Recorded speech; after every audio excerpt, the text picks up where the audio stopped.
Welcome, everyone. Thank you so much for joining us for today's Appraisal Buzzcast. If you aren't already subscribed, make sure that you do so below and get notified of all the latest Buzzcasts. Today, we'll be speaking with Joan Trice, CEO of Volterra Group, and Marcus Knight, a recently licensed appraiser. We'll be discussing ADI with Fannie Mae and what it's like to be a new appraiser in the industry.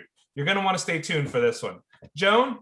Thank you, Jim and Marcus. It's really exciting to have you here today for a couple of reasons. First, Jim just mentioned that you're part of the ADI program. Would you tell our listeners what ADI stands for?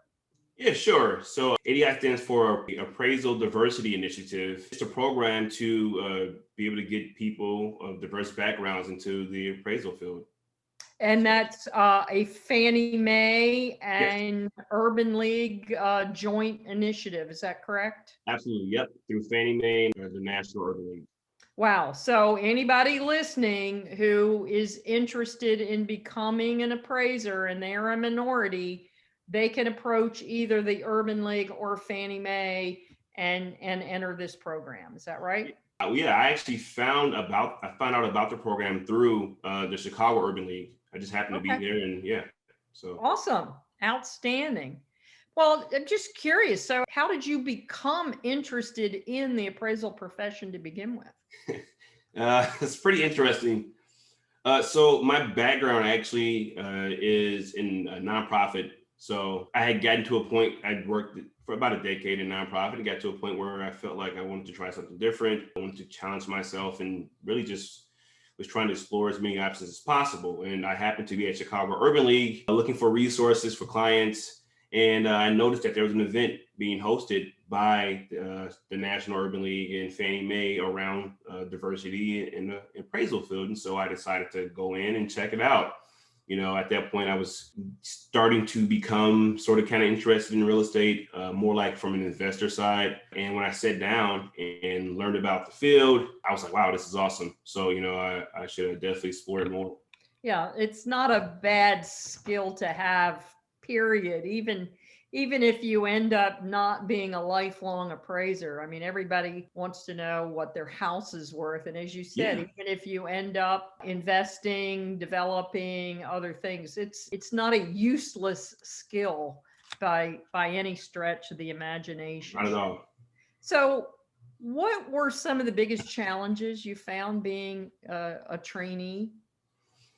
Well, mainly it's a knowledge. It's a curve for me because, you know, I have no prior history in real estate. What I was doing was 1,000 miles away from this field and was just trying to get up to speed about just, you know, basic terms, honestly, you know, taking those basic courses, going through them, trying to, you know, remember them and trying to, at least before I get out in the field, try to practically apply these concepts so they stick. But yeah, that was the biggest thing, was definitely the Just knowledge. speaking the lingo, Yes. the terminology. It is a whole new vocabulary for It's sure. a huge vocabulary. It's Yeah. huge. Yeah. And you know, a lot of people who do get in appraising grew up in either appraising families or related fields. For example, my dad was a real estate broker. Oh, So the language was not new to me. So yeah.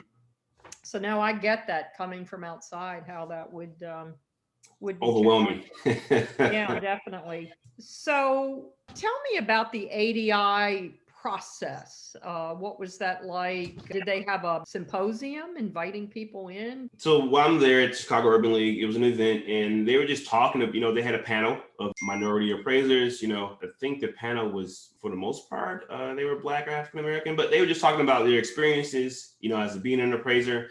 The pitch was that, you know, you apply for the scholarship and, you know, you can get it and it would be to the Appraisal Institute. You get a scholarship to take all the basic courses there. And, you know, that's honestly was enough. So once you take those once you apply through scholarships, you have to write this essay explaining, you know, why you want to pursue this. And you're selected after a process, you know, to go on and get the scholarship to take the 3 basic courses, which is principles, procedures, and USPAT. So.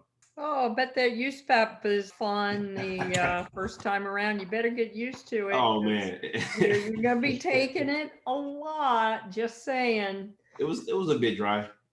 Yeah. I tell you what, that sounds like a good spot for, let's take a commercial break. We'll be right back. Are you stuck in appraisal management technology dark ages using spreadsheets or antiquated software? You should meet EVO.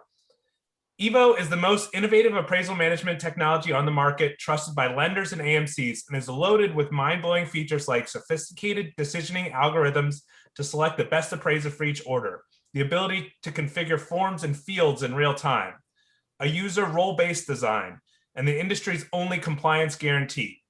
Find out more at globaldms.com or call 877-866-2747. Joan, back to you.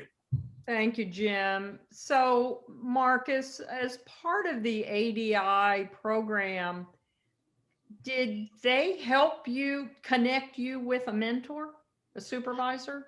Yes, but I didn't take advantage of it as soon as I should have. So after I took my test, I got my license. I tried to do it on my own for a bit. Did not turn out very well, and then I ended up reaching out to them. And honestly, within about a month or a month and a half, I had a supervisor. So it was a very short turnaround. Great guy, and he works for AMC, and so they have their own program. And now I'm great, so. Fantastic. Okay, that's excellent, because that really is one of the giant barriers to entry, and you've already discovered that a lot. I presume you knocked on a lot of doors and you got a lot of no. Yeah, well, it was more like silence. Oh, really? You got no response at all? No responses, which really? is, I imagine a lot of people are busy, and that's true. In trying to transition from a different background, what I learned was that a lot of people who are picked up as trainees, they tend to have a resource they can give to a particular appraiser that's already been certified. And I'm coming on. I'm learning everything new. I'm brand spanking new, and so to have someone that's willing to take me on and teach me the ropes from the very beginning is awesome. But I figured that's what it was. I didn't really have anything to be able to provide an appraiser at the moment. So, well, I think just getting through the classes, you have a lot to offer. Oh yeah. Yeah. The education in and of itself is challenging. So now that you are licensed, what's life as an appraiser like? Is it what you expected it to be? It's a lot more challenging. And when people ask me this question, because I also work full time too. So, I'm doing this part-time. Okay. It's a lot of multitasking, and it's a lot of memorization that goes into it. And you have to do those things almost simultaneously. And that's kind of what I've been trying to really get into a groove of. But outside of that, I love traveling. I love being mobile. I love interacting with people. I feel like I'm getting something back to the communities that I work in. So it's been great, actually. It's been an awesome experience thus far, and it's only been about 2 months. So have you had any weird experiences or fun experiences, or just kind of been, the usual mundane? Well, I'm learning that nothing really is mundane in appraising, even when you think okay, this is I've done this kind of before, or this house looks pretty similar. I'm learning that, there's a lot of customer service involved with being an appraiser, being in someone else's home. I actually went to a property for an inspection with my supervisor, and this woman was very anxious. She did not really want us to be in her house, and I was like, okay, well, how do I assert that this is her house and her space, but also to let her know, I have a job to do. So that was a learning moment in itself. In terms of excitement, I think just being new and being on site, I have an adrenaline rush. Trying to make sure my sketch is correct, and I have the proper measurements, and it's been, for me, everything's exciting. Everything's a new experience, and I'm just kind of trying to take it all in. So yeah, every house is different. There's no doubt about it. Every day's a new day. Well, listen, let's take another break, and then we'll be right back. Appraisers, if you've grown frustrated with endlessly pursuing new appraisal work and not reaping any of the benefits, Metro West is here to help. They understand and work to alleviate the pain points commonly felt by appraisers to enable personal and financial growth for their staff. After all, they've been owned and operated by appraisers since the company opened in 1987. Metro West Appraisal is an equal opportunity employer, and they're always looking for certified residential real estate appraisers to join their team. Visit metrowestappr.com/careers or email careers@metrowestappr.com. Back to you, Joan. All right, thank you, Jim. So Marcus, you're speaking to a large audience of appraisers and wannabe appraisers, what message would you send to someone who wants to be an appraiser? Well, the first thing is, even though you have a supervisor and they're willing to support you, you still have to continue to do your own independent research.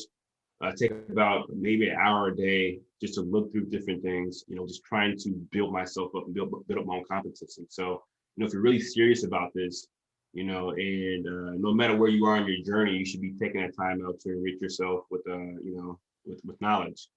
The second thing I would have to say is that don't give up. Things are hard. I made mistakes, and I would imagine unless you're perfect, you're going to make mistakes, and you have to be resilient. You can't let those mistakes stop you, and you can't be dissuaded from, continuing on your journey. The last thing is just, understand this is a marathon, and this isn't going to happen overnight. You're not going to be making big bucks overnight, and you have to pace yourself. I think that I learned that in other portions of my life. And so coming into this field and realizing, my supervisor tells me about all the work he's being sent from these AMCs, it's like, well, I don't want to overwhelm myself. I want to be able to take my time, learn. When I get to that point where, I'm certified, I'm doing things correct, and I'm wholly competent. So. Well, you just hit on a couple of things that are part of my personal mantra, and that is, you got to put the work in. There aren't any shortcuts. And then second, tenacity. I've never considered myself any smarter than anybody else, but man, I just like a dog with a bone. If there's something I want to do, I just dig my heels in and figure out how to do it. And sounds like that's your personal mantra as well. Absolutely, yep. Yep, that's fantastic. So you've told us what's the hard parts and how to get started. Have you found any part that comes easy or natural to you? Well, because my background, I have a master's in public policy and a bachelor's in sociology. So I've always been kind of interested in people and how they interface with the world. So I think the easiest thing for me has been interacting with the homeowners for the most part. And of course, filling out the report is starting to become a little easier, but definitely interacting with the human beings that own these places have been something that's kind of come natural. You've got a leg up on a lot of appraisers because that's the part that they like the least. They like dealing with the sticks and the bricks and writing the report. That when it comes to customer service and human interaction, I think a lot of appraisers could take a class in that or take a clue from you. It sounds like so you've got a lot to offer the appraisal community. Well, Marcus, thank you for joining us today. It sounds like you really are very fortunate to have found your way into this profession, and we're very fortunate to have you. So thanks for joining us today, and I will see you at Valuation Expo. Absolutely. I appreciate you guys for having me on and allowing me to share my story. So great. Thank you. Joan and Marcus, thank you so much for your time today. And thanks so much to our listeners as well. If you have an idea for a future Buzzcast or would like to be interviewed, reach out to us at info@appraisalbuzz.com. If you're not already an Appraisal Buzz subscriber, be sure to do that as well. Have a great day. When was the last time you wanted to work more for less money? The appraisal industry is headed that way. You have to do more for the same money, and now you have less time for yourself. Datamaster can change that. With their easy-to-use software, Datamaster lets you spend more time analyzing and less time typing. Plus, you get more information than the other data import products. Head to www.datamasterusa.com/buzz for more information and to learn how you can save an hour per report.